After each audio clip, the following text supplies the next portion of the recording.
Langkah kaki Misa berjalan di area pelataran rumah. Dia telah bersiap hendak pergi ke sekolah karena memang hari ini dia ada jam mengajar pagi. "Nona mau kemana?" tanya salah satu penjaga rumah yang sedang berpatroli di sekitar gerbang. Saya mau berangkat kerja, tolong bukakan gerbangnya," pinta Misa yang sudah berdiri di hadapan gerbang yang menjulang tinggi itu. Lelaki berseragam rapih tersebut melirik sekitar. "Sebentar, apa Nona tidak memakai supir? Tolong cepat buka gerbangnya, saya bisa terlambat." Misa mengabaikan pertanyaan, lalu dia melirik jam yang melekat di pergelangan tangan. Melihat gelagat sang majikan seperti orang yang gelisah, lelaki berseragam rapih tersebut memberikan perintah pada penjaga lain lewat alat komunikasi yang menempel di telinganya. "Bukakan gerbang sekarang," kata penjaga itu, dan beberapa detik kemudian, pintu gerbang yang menjulang tinggi tersebut terbuka secara otomatis, dan segera Misa melangkah keluar gerbang setelah memberi ucapan terima kasih pada sang penjaga tadi. "Oh tidak, gimana nih? Sudah jam 7 lewat. Misa tampak gelisah melirik ke sekitar mencari kendaraan umum yang lewat. "Duh, mana jarak dari sini ke sekolah cukup jauh lagi," gumam Misa lagi masih celingukan mencari mobil kendaraan umum. "Taksi!" Sebelah tangan Misa terangkat saat melihat sebuah mobil berwarna biru dari seberang sana. Dan untungnya, mobil taksi tersebut melambat dan memutar berhenti tepat di hadapan Misa. Segera gadis itu langsung menarik handle pintu dan masuk ke dalam mobil, lalu perlahan mobil taksi tersebut mulai melaju kembali meninggalkan perumahan. Dari kejauhan, di seberang jalan, tampak sebuah mobil putih mewah terparkir. Dari dalam mobil itu ada seorang pria tampan berjas almet anak sekolahan SMA. Dia adalah Egy yang sekarang sudah menjadi adik ipar Misa.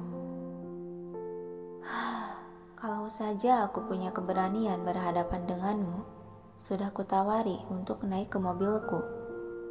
Tapi Misa, kenapa harus kamu yang menjadi istri kakakku?"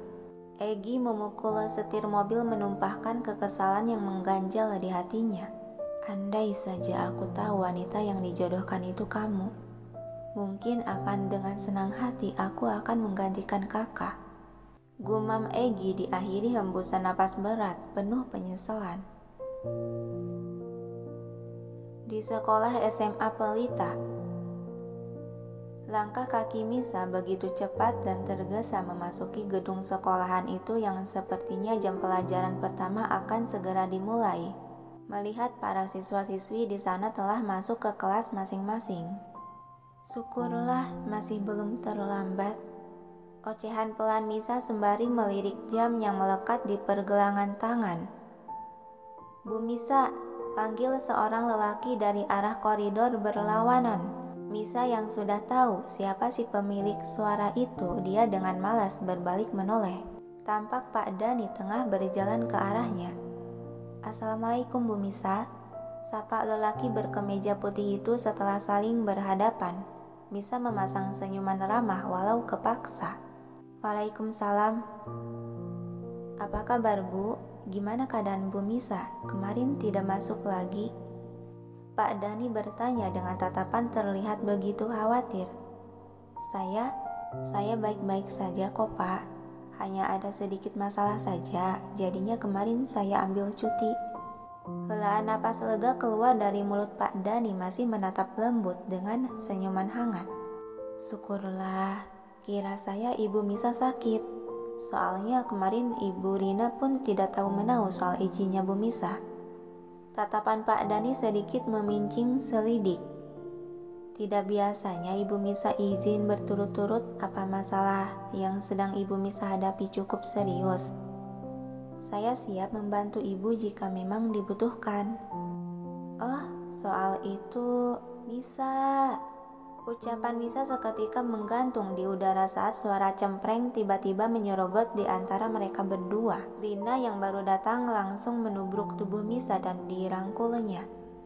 "Aku kangen banget sama kamu. Kenapa izin gak bilang-bilang sih sama aku? Aku kan kesepian tahu."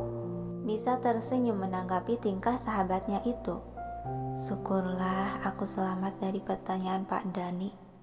Batin Misa merasa terselamatkan dari pertanyaan yang membuat dia bingung harus menjawab apa. Kamu kemana aja sih kemarin? Aku datang ke rumahmu tapi di rumah hanya ada ibu-ibu sedang membersihkan tanaman anggrek kesayanganmu itu. Ah, itu aku Lagi-lagi ucapan Misa tergantung oleh deheman Pak Dani membuat Misa seketika menghembuskan napas lega. Rina menoleh ke arah pria yang berdehem itu. Ada Pak Dani juga ternyata. Ucapnya sembari melepaskan rangkulan di tubuh Misa. Begitukah? Apa saya yang sebesar ini tidak terlihat di mata Bu Rina? Nah, Bapak tahu kalau Bapak itu tidak terlihat. Rina sedikit memajukan tubuh mendekat pada pria tersebut. Lagian Bapak ini ya, punya kulit putih bagai salju malah pakai kemeja putih juga. Kan kesannya kayak transparan gitu. Terima kasih loh atas pujiannya. Tapi bisakah ibu sedikit menjauh dari saya? Risih Pak Dani mencondongkan tubuh ke belakang. Senyuman jahil terulas di bibir Rina sengaja semakin memojokkan lelaki di hadapannya. Duh Pak, jangan malu-malu gitu. Padahal Bapak tadi mepet-mepet gini ingin deket dengan sahabat saya. Kesal Pak Dani yang dibalas kekahan kesenangan dari Rina. Sedangkan Misa yang melihat peluang untuk kabur. Rina, Pak Dani, karena sudah bel masuk, aku permisi duluan ya. Assalamualaikum. Pamit Misa sengaja dia melangkah pelan menjauh lalu berbalik pergi menghindar. Bu Misa, tercekat Pak Dani menatap kepergian gadis yang sudah menjauh. Kasihan sekali sih. Lagian kalau mau ngejar itu agresif dikit dong. Jangan hanya bisa memandanginya saja dari jauh. Pipi Pak Dani memerah merasa malu akan sindiran dari Bu Rina yang tepat sasaran di hatinya. Bukan urusanmu, kilah Pak Dani sambil berbalik pergi meninggalkan Rina yang terkekeh menatap kepergiannya. Dasar lelaki gak gentle banget, padahal kalau suka tinggal bilang aja. Udah sama orang lain aja baru tahu rasa.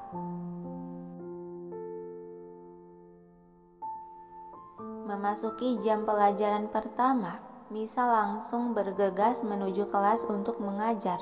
Dia melangkah memasuki kelas yang tampak gaduh oleh ocehan para murid. Assalamualaikum pagi anak-anak. Salam Misa sembari berjalan memasuki kelas tersebut yang seketika membuat para murid langsung terdiam dan duduk di kursinya masing-masing. Waalaikumsalam, pagi juga Bu. Serempak para murid menyahuti sapaan tersebut. Seperti biasa, setelah terduduk di kursi meja khusus guru yang berada di depan ruangan kelas, Misa akan memulai kelas dengan membuka buku kehadiran terlebih dahulu untuk mengabsen kehadiran anak didiknya satu persatu. Lalu setelah itu, baru dia melanjutkan memulai pelajaran dengan membuka buku ajar. Baiklah, sekarang keluarkan buku paket kalian. Kita langsung mulai saja pelajarannya. Misa memerintah sambil membuka lembaran buku ajar. Dan dengan patuh, para murid mengeluarkan sebuah buku paket pelajaran. Bu, Ibu, panggil seorang murid di saat keheningan kelas. Misa menyahuti tanpa menoleh. Iya, ada apa Henry? Boleh tanya enggak?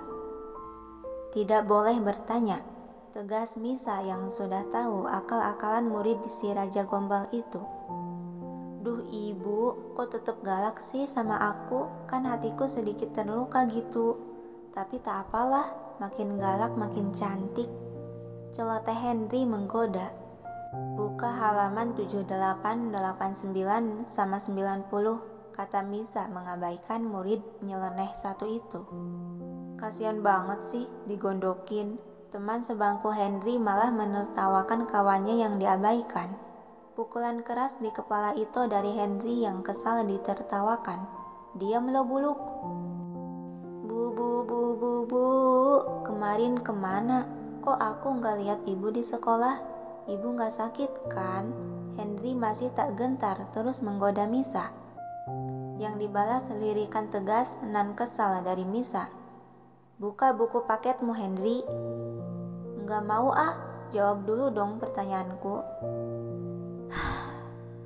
Misa menghembuskan napas pelan, kembali mengabaikan Henry dan menulis kalimat di papan tulis untuk memulai pelajaran.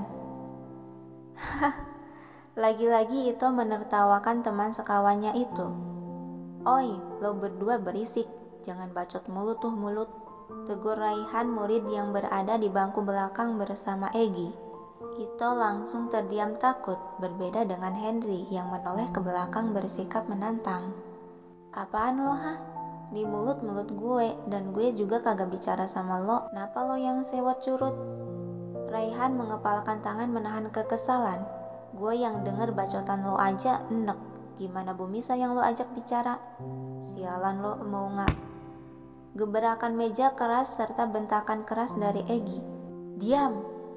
Yang seketika membuat dua murid yang akan adu gelut itu terdiam, dan bukan hanya keduanya yang menatap terlongo, tapi semua pasang mata yang ada di dalam kelas tersebut langsung menatap ke arah Egy dengan tatapan heran bercampur kaget, hingga keheningan dan ketegangan menguasai sekitar ruangan.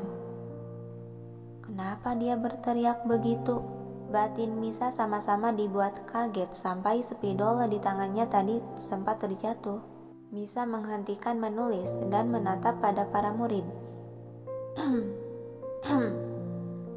Dia berdeham menetralkan kembali suasana di kelas itu yang sangat sunyi. "Anak-anak, ibu ada di depan.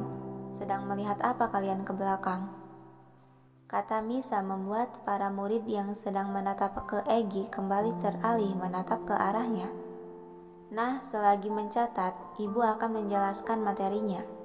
Misa mulai menjelaskan isi dari pelajaran di buku paket dan yang ditulis di papan tulis. Dengan cermat, para murid pun mendengarkan memperhatikan sang guru yang sedang menjelaskan. Di sela menjelaskan materi, sekilas Misa melirik ke arah kursi di mana Egy berada yang ternyata pria itu sedang memasang wajah masam menatap keluar jendela. Ada apa ya dengan si Egy? Apa dia sedang PMS? Tapi bukannya aku yang sedang PMS. Kenapa dia yang marah-marah ya? Batin Misa yang tidak tahu persoalan penyebab Egy berteriak tadi.